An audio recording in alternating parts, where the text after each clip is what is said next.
Hello, this is Carl Seidel, The People's View, and today we're going to talk with Laurie Ortolano. She's an activist who's trying to look at the city and see about how they are running it, and has a lot to say about what she has seen. Yes. Laurie, can you start us off on one of the projects that you've been doing? Well, I've been going to a lot of meetings, city hall meetings, mostly aldermanic and budget review, budget committee and finance committee meetings. And right now there's a lot of spending going on and bonding going on that I think we all have to be aware of. In about 3 weeks, we're all going to get our new tax bill. And it's the second tax bill of December. And this tax bill is going to reflect the new assessment numbers that have been done by Vision. And these numbers are going to be, the preliminary values have already been sent out, but the tax rate hasn't been calculated, so the tax bill has not been put out. And I think people are going to be fairly surprised by the increase in their tax bill. And looking at the average home, single-family home, which constitutes a category of properties 1401 to 1404, that makes up the bulk of our properties, maybe 17,000 properties in Nashua. Those average properties are going to go up $900 per home. And the thing that's going to happen in November when you get your tax bill is you're carrying all of it on your last bill. The adjustment is coming all at once. It's not split between a July bill and a December bill. So that's going to be a little bit of a slap in the face for people. Mobile homes, manufactured homes saw a pretty big increase. We have fewer of them, but still a good number. And they went up about $700 a unit. So, and there's plenty of homes in there that are going to go up $1,500 or more. And those are the people that really are on low income. Fixed incomes, low income, a tax bill that changes $700 or $1,000 is huge for them. So, and you couple it with inflation and energy costs and food, and you've got a lot of hardship coming our way. And Nashua's a town full of senior citizens, really. And they watch their money closely, understandably so, right? And they're concerned about spending. So I'm concerned about that too, because I just think there is a lot of hardship. I fully understand and appreciate what these assessment numbers look like and what they're going to impose on people. So I've been attending quite a few Board of Aldermen meetings and the budget meetings, because there's been escrow money that they've looked at spending, which is money left over from the 2022 budget that they're going to apply to the 2023 budget. I've been a fairly vocal opponent of just spending that on projects or positions. This year, they put 4 new positions into that escrow money. And, philosophically and fundamentally, I don't think new positions should be built into escrow money because they're recurring costs. And I think new positions should be fully vetted in a budget process and reviewed during budget season. And that didn't happen. And I'm not saying the need isn't there, but the way they're going about it, I don't really care for that approach. And then there's just a lot of money going to parks and rec and capital equipment. And I think we have to, everyone has to tighten up. Yeah. I mean, and it's not easy to decide what has to let go, but I think they're not making the right decisions. 5 years ago, they returned $4.5 million to the taxpayers to lower the tax rate and spent about $2 million on projects. This year, they're returning $4 million, a little bit less than 5 years ago, and they're putting in $7.5 million into projects and new positions. And, given the times, I think that's going the wrong way. Yeah. That's just not the direction we should be heading in. With all the inflation that's coming on the outside for other things that they can't control, this is one thing they could control. Right. And I have young kids. I mean, I have kids in their 20s, and they feel the impact. The younger one bought a house, so they got the responsibilities of a home. He eats a gluten-free diet. And he called me up a couple weeks ago and he said, I went into the market with just a basket, a handheld basket. Yeah. I bought 11 items of my gluten-free food and it was $104, Mom. No. He's like, we're not going out to eat anymore. We're not going out socially anymore. Because we just don't have the money. And he has a good job. Yeah. It's not that he has a low income. Right. But so I really think spending is very critical right now. Decision making on spending is critical. And I think the board has to develop their approach to spending in a more methodical and documented manner so the public can understand what's going on. And in particular, I'm concerned about all the bonding. Thursday night, they had a public hearing to bond 5 new projects. And I believe 3 of those projects were not put in the budget for last year. So they're new bonding initiatives. And they had a meeting on Wednesday night with Planning and Economic Development Committee that I attended, where they talked very passionately about the need for a new fire station, which hasn't been projected out because they're looking at trying to replace a fire station that's 45 years old, legitimately old. But that's another project. And I hear our elected officials say, fire, police, you can't sacrifice that. It's all too important. It's public safety. But then you have all of these surrounding projects that are stepping in, and we're doing X, Y, and Z for this school and that school, and sewers and roads and buildings, and you got to set a priority list. And these things can't pop up by surprise. It's best not to have surprises, and there will always be some surprises. Well, I've seen over the last 2 years twice, where they started to increase the amount of bonding that they do in a project because they didn't think it out well enough in the first place. Well, and that's happening on the school project. The bonding's going up, primarily because of material costs. And now your interest rate on these bonds are at 3 or 4%. They're not down in the dirt like we had. So now your payments, your city payments, are going up substantially. And, they used to produce a bond table or a sheet that had all the bonds on it. But they have approved and developed tax incremental financing advisory boards. So they've started TIFs in downtown.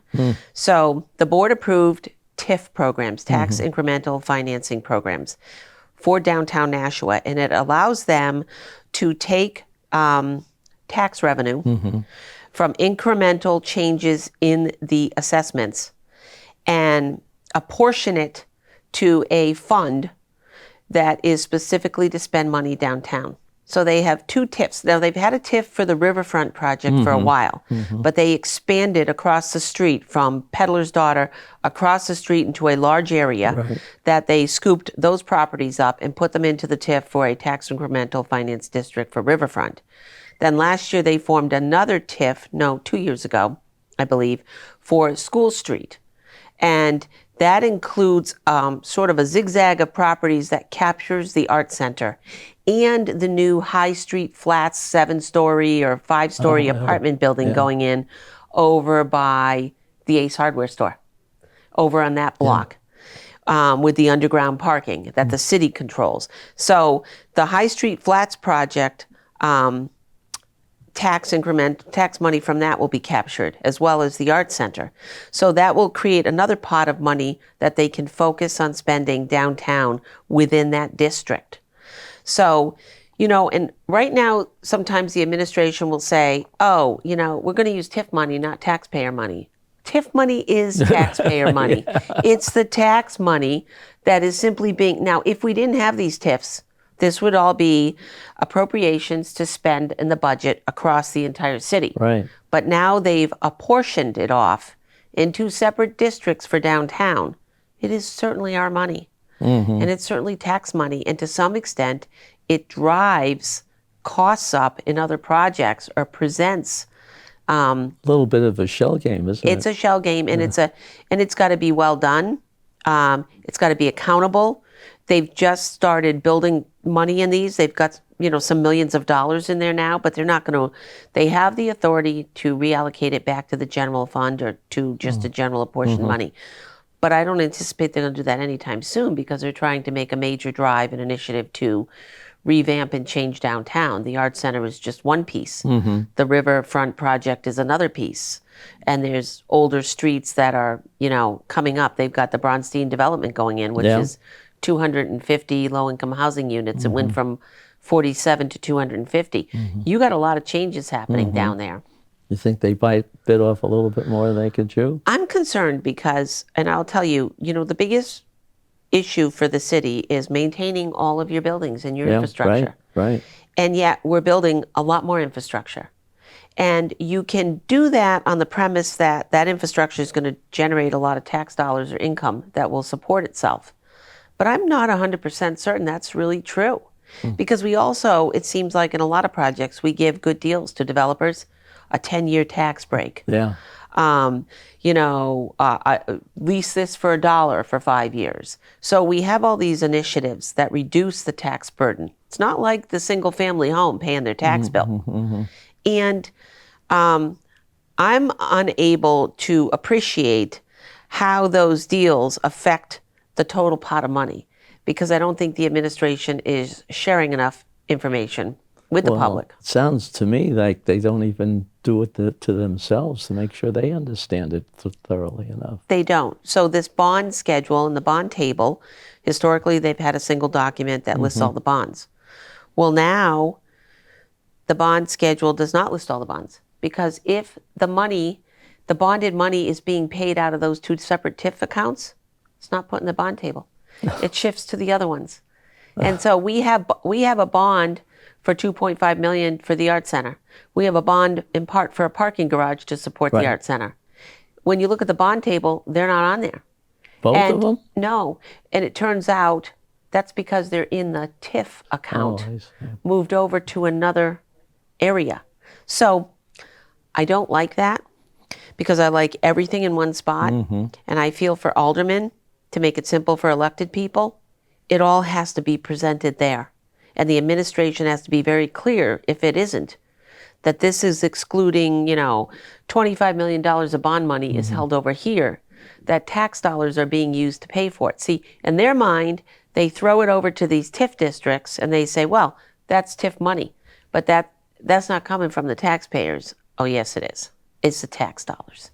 It's a differential tax money that is flowing into those accounts to allow development of those areas.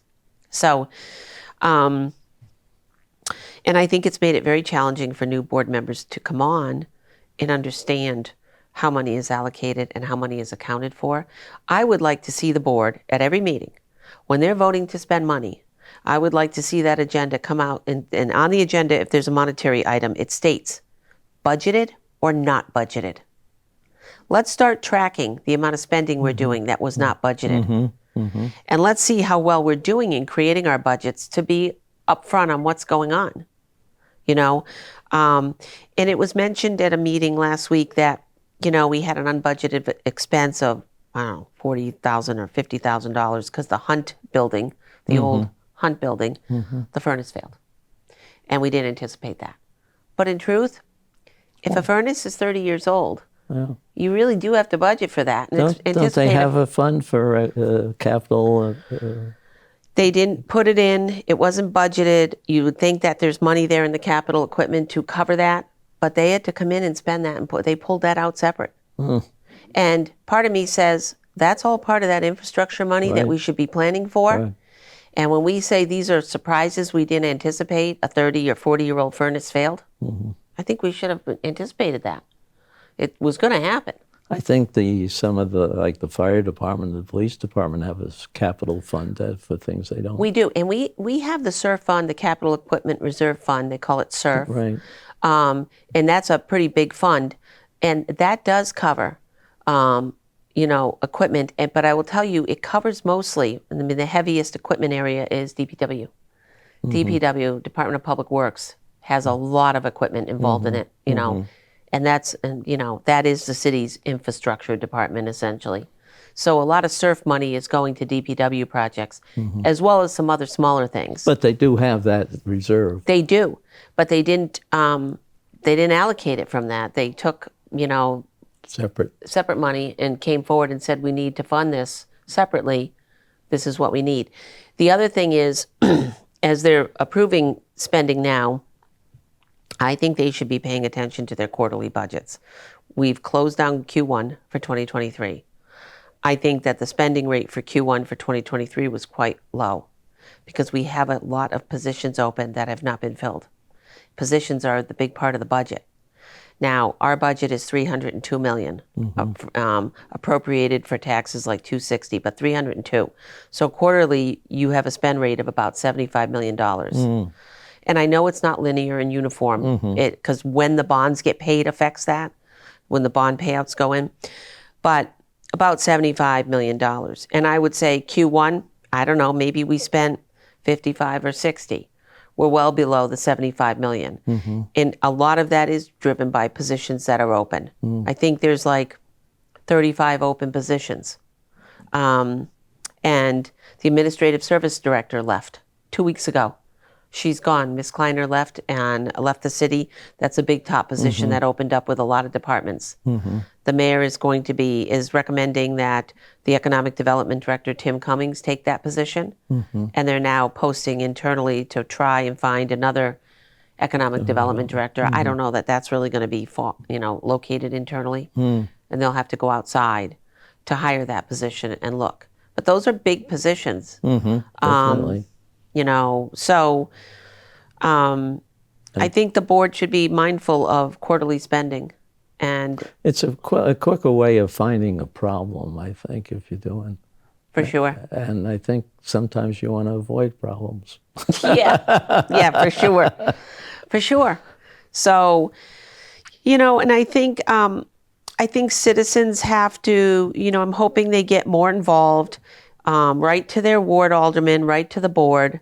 There are things happening right now that I think indicate that the board is becoming more closed down, and I'm not happy about that. What do you mean by closed down? They took Zoom offline, so really? you can't call into any meetings anymore. Oh. And they said that it cost $11,000 to do Zoom meetings, and therefore it wasn't in the budget. Now, it's hard for me to accept that when I'm watching meetings where we're bonding $32 million and doing everything else. $11 million $11,000 to allow citizens, $11,000 to have Zoom meetings is not much money for public participation.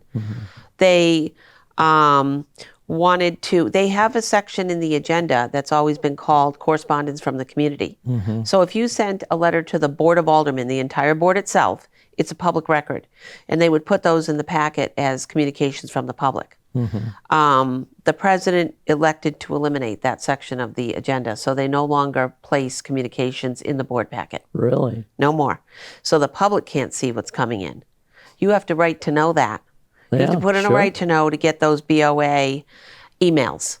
And, it's just restrictive. They still have the 3-minute public comment section, but they're doing a lot. That chamber has become, to me, the Wild West. It is not being run with good leadership or enforcement of good practices and rules for the conduct of a legislative body. And they're doing a lot of attacking on citizens who don't agree with them. If they don't like your position on spending money, and then it's not just your position that they're attacking, and most often they don't. They're attacking you personally.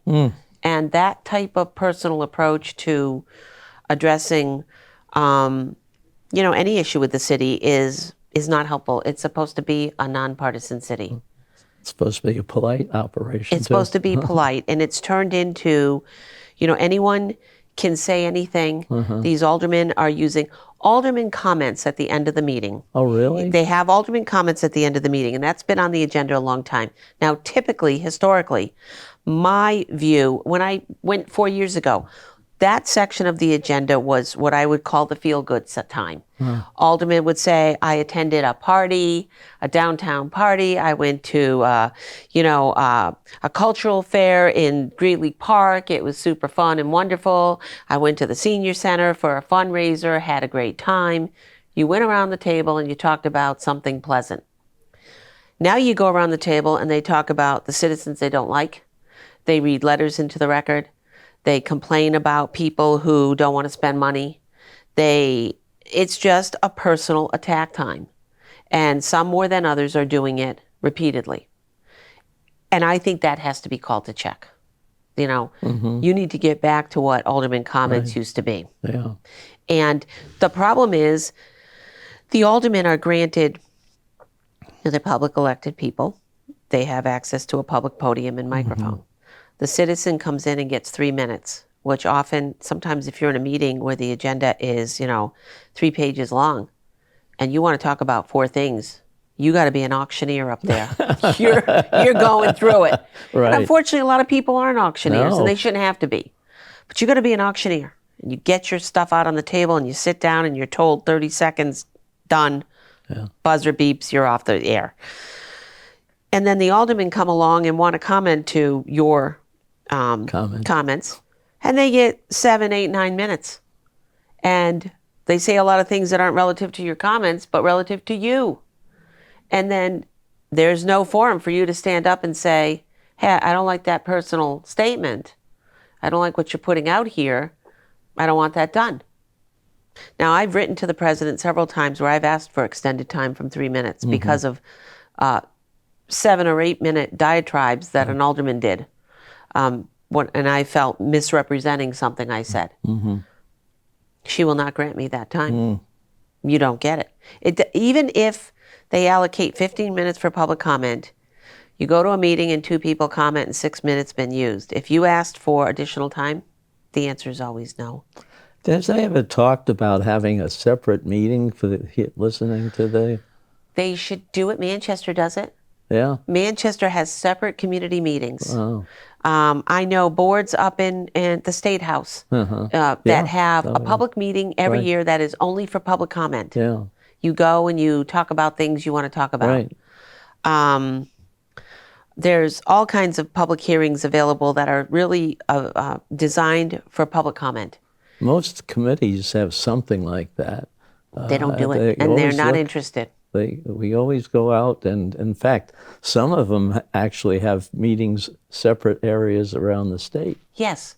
And, they're really important to have them. I mean, ward meetings, I think, used to even be done a little more. And ward meetings are really not being done either.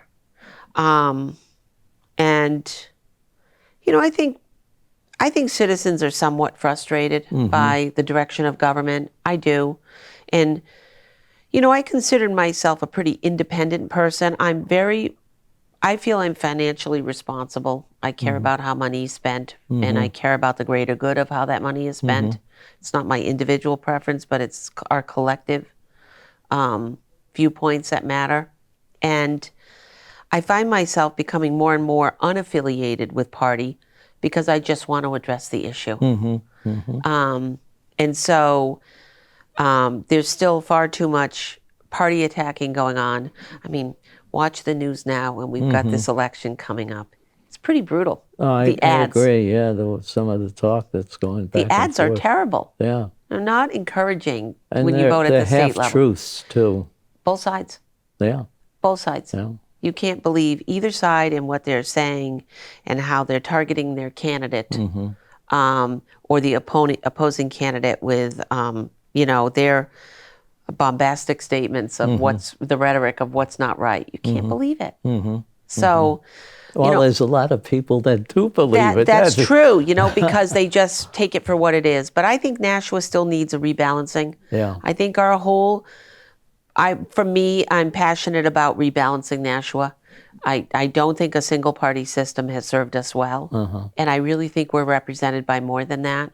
The new aldermen that came on board, the 4, have been more of a breath of fresh air. They question more. One of them resigned from his position relatively early in his tenure, like within 4 or 5 months. And it's a big loss because John Cathy was an excellent board member, really impartial. And you have the new members, the other new members that have come on. 3 of them are, they didn't vote for the budget. They felt that the budget was too high. They're trying to come in, John Sullivan came in with a plan to try and give more of that escrow money back. And you got to give him a lot of credit because he put the effort in to look at 2 pages of spending and try to pick what comes out. And he was the only one who brought in a plan to say, let's try to do more, to give more tax relief. So the 3 new aldermen are coming in to look at with a bill or legislation to propose more tax relief for the exemption, the elderly exemption. That's a big issue. And I don't know how that's going to go because the elderly exemption in this town is pretty high relative to other towns. But I think we outspend a lot of big cities. And Well, there's- to me, the system isn't put together so that you can find your problems. no, You know, it's a needle in a haystack. yeah, And that's right. and you The don't have metrics any, aren't there yeah. to really identify where you're going off and where the problem is. And it's, yeah, I think it's very hard to be elected and get your hands around what is a total budget with grant money of about $400 million. You know, we need to do a better job of presenting that money to the public and allowing our aldermen who step in to become literate quickly on what's going on. You know, they only have 2-year terms. Sure. Yeah. So you got to hit the ground running. And most people don't have a background in that at all. No, that's right. They come in and they may be managing something, but not anywhere near the size of the place. That's right. The budget is This is different. a big city with a big budget. So I had personal, well, I can't tell, we're running out of time, so I can't tell you that problem, but the problems are there if you're rushing in and building a company, and things get messed up if you're not careful. definitely true. And we're doing a lot of projects, so we have to be very careful right now. Well, thank you very much for coming Thanks on for board. having me. It's and, always a pleasure. yeah, we'll have to have you again. I'll be in back. Okay. Yeah. And we'll talk about another part of it, and we'll talk about a little more detail maybe. Good. Okay. Awesome. Thank Yeah. you. Yep. Thank you.